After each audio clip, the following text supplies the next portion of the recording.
अस्सलाम वालेकुम, आप देख रहे हैं GNN। मैं हूं ज़ैनुल हसन। मैं हूं हुदा शाह। बुलेटिन में हमारे साथ देंगे हमजा शफीक भी। सबसे पहले आपको बताएं कि पाकिस्तान में तरक्की के लिए इनकलाबी इक़दामात कर रहे हैं, अपनी गलतियों से सीख कर आगे बढ़ रहे हैं। मुख्तलिफ शोबों में इस्लाहात का अमल जारी है।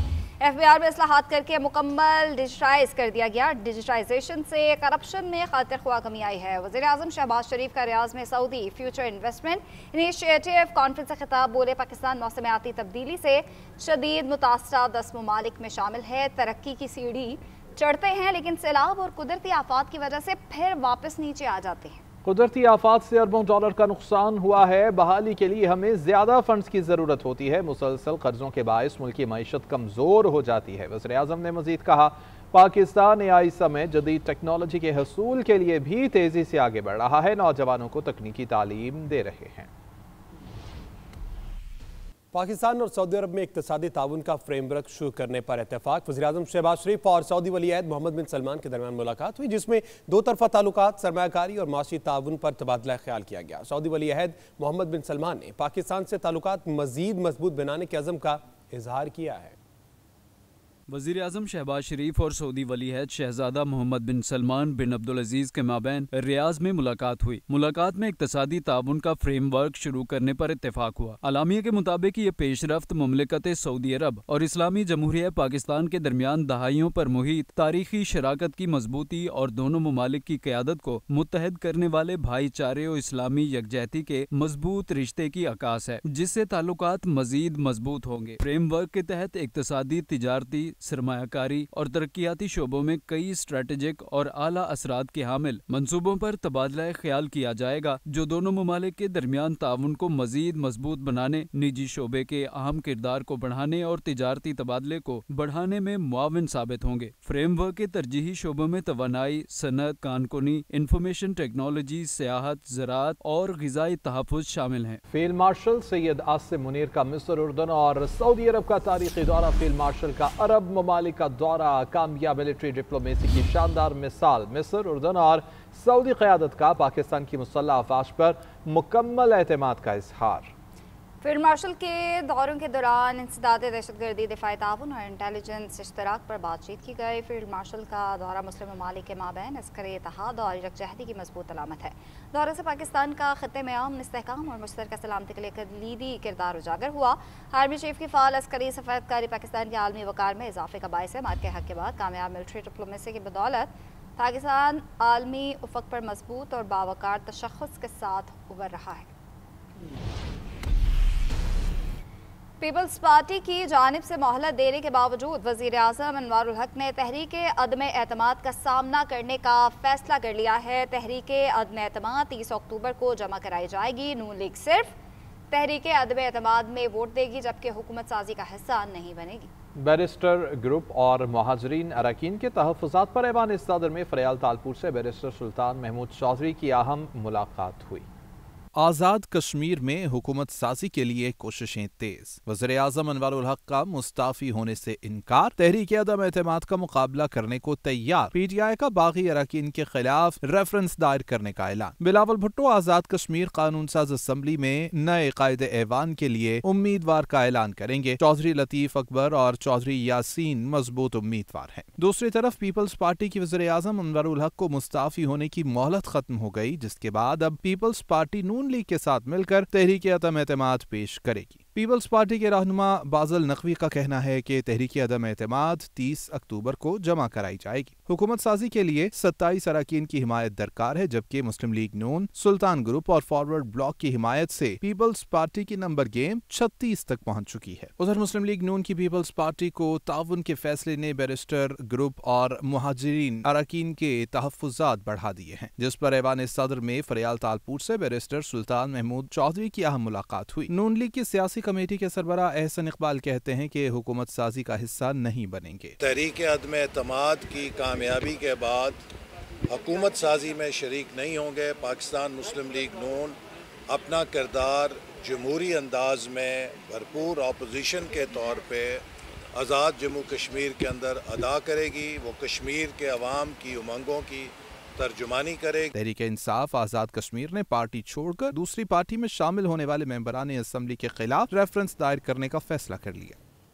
तो पीपल्स पार्टी और मुस्लिम लीग नून के रहनुमाओं की एक और अहम बैठक, कल तहरीक अदम एतमाद जमा होने का इम्कान है। ज़राए के मुताबिक पीपल्स पार्टी ने मुस्लिम लीग नून के 2 अहम रहनुमाओं शाह गुलाम कादिर और राजा फारूक हैदर से अदम एतमाद की तहरीक पर दस्तखत करा लिए। इस हवाले से मजीद क्या डिटेल्स है असगर हयात से जानते हैं। असगर बताइएगा। जी, आज़ाद कश्मीर में हैं वज़ीर आज़म चौधरी अनवारुल हक के खिलाफ तहरीक अदम एतमाद के हवाले से तैयारियां जो है वो आखिरी मराइल में दाखिल हो गई हैं। पीपल्स पार्टी ने मुस्लिम लीग नून के 2 अहम रहनुमाओं से तहरीक अदम एतमाद पर दस्तखत करवा लिए हैं। पीपल्स पार्टी और मुस्लिम लीग नून के रहनुमाओं की अहम बैठक हुई है, जिसमें जो है वो शाह गुलाम कादिर और राजा फारूक हैदर ने तहरीक अदम एतमाद पर जो है दस्तखत कर लिए हैं। और पीपल्स पार्टी की तरफ से मुस्लिम लीग नून के रहनुमाओं को तहरीक अदम एतमाद पर दस्तखत करने की दरख्वास्त की गई थी। मुलाकात में पीपल्स पार्टी के चौधरी रियाज फैसल राठौर और मुस्लिम लीग नून के सदर शाह गुलाम कादिर और राजा फारूक हैदर शामिल थे। मुलाकात में आइंदा की हिकमत अमली और तहरीक अदम एतमाद पेश करने से लेकर इसे कामयाब बनाने तक की हिकमत अमली पर गौर किया गया। जी ठीक है, बहुत शुक्रिया असगर। अफगान तालिबान की हठधर्मी बरकरार, इस्तांबुल मुज़ाकरात अब तक बेनतीजा। मुसालिहतकारों की दरख्वास्त पर मुज़ाकरात का एक और दौर जारी है। पाकिस्तान और मेज़बान की मामले को मंतक और बातचीत से हल करने की कोशिश। ज़राए के मुताबिक पाक अफगान मुज़ाकरात का तीसरा दौर 18 घंटे जारी रहा। अफगान तालिबान ने मुतअद्दिद बार ख़वारिज और दहशत गर्दी के खिलाफ यकीनी कार्रवाई के जायज़ मुतालबे से इत्तेफाक किया। मेज़बानों की मौजूदगी में भी मरकजी मसले को तस्लीम किया गया। तस्लीम करने के बावजूद हर मरतबा काबुल से मिलने वाली हिदायत के बायस अफगान वफ़द का मौक़िफ़ बदल जाता। काबुल से मिलने वाले गैर मंतकी नाजायज़ मशवरे मुज़ाकरात में बातचीत बेनतीजा रहने के ज़िम्मेदार हैं। पंजाब हुकूमत का गैर कानूनी तौर पर मकीम अफगान बाशिंदों के खिलाफ सख्त क्रैकडाउन का फैसला। अफगान बाशिंदों को प्रॉपर्टी या मुलाजमत देने वालों के खिलाफ भी सख्त कार्रवाई करने का हुक्म दे दिया गया है। मरियम नवाज ने सूबे में बेनामी और मशकूक प्रॉपर्टीज के बारे में भी रिपोर्ट तलब कर ली है। लाहौर में वज़ीर आला पंजाब मरियम नवाज शरीफ की ज़ेरे सदारत अमन व अमान पर मुसलसल छठा इजलास हुआ। अफगान समेत किसी भी गैर मुल्की को घर, दुकान, फैक्ट्री, होटल, पेट्रोल पंप और दीगर प्रॉपर्टीज किराए पर देने वालों पर FIR का इंदराज यकीनी बनाने का हुक्म। गैर कानूनी तौर पर मुकीम अफगान बाशिंदों की निशानदेही के लिए मसाजिद में ऐलानात करवाने की हिदायत। इजलास में फैसला किया गया कि पटवारी, नंबरदार और SHO गैर मुल्कियों को दी गई प्रॉपर्टी की रिपोर्ट करने के जिम्मेदार होंगे। तमाम अजला में गैर कानूनी तौर पर मुकीम गैर मुल्कियों के बारे में फील्ड सर्वे कराने पर इत्तफाक। इजलास में विजिट वीजा या गैर कानूनी तौर पर पाकिस्तान में दाखिल होकर मुलाजमत करने वाले गैर मुल्कियों के खिलाफ कानूनी कार्रवाई का फैसला भी किया गया। मरियम नवाज ने बेनामी और मशकूक प्रॉपर्टीज के बारे में भी रिपोर्ट तलब कर ली। इजलास की ब्रीफिंग के दौरान बताया गया कि खानेवाल में गैर कानूनी तौर पर मुकीम अफगान को प्रॉपर्टी रेंट पे देने पर 5 मुकदमे दर्ज किए गए हैं। सूबे भर के तमाम अजला में अफगान शहरियों के लिए 45 होल्डिंग सेंटर कायम किए गए हैं।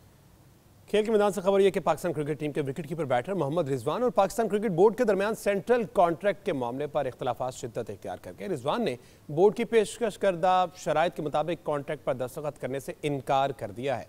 आकिब कुरैशी की रिपोर्ट देखिए।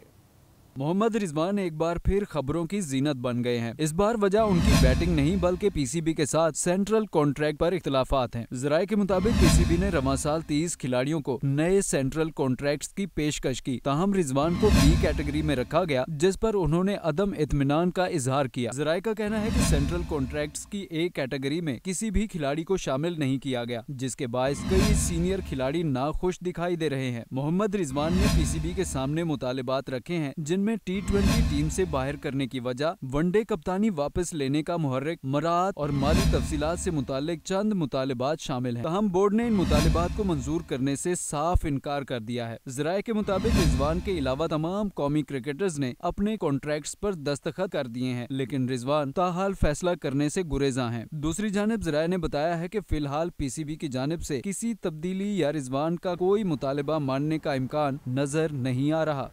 नाज़रीन, इसराइली फ़ौज ने गजा पर फ़ज़ाई हमले शुरू कर दिए हैं। इसराइली वज़ीर आज़म नेतन्याहू ने फ़ौज को गजा में फौरी तौर पर हमले शुरू करने का हुक्म दे दिया है। नेतन्याहू के हुक्म के साथ ही सहूनी फ़ौज के फ़लस्तीनियों पर फ़ज़ाई हमले। इसराइली क़ाबिज़ फ़ौज ने जनीन में फ़लस्तीनी के घर को धमाका खेज़ मवाद से उड़ा दिया।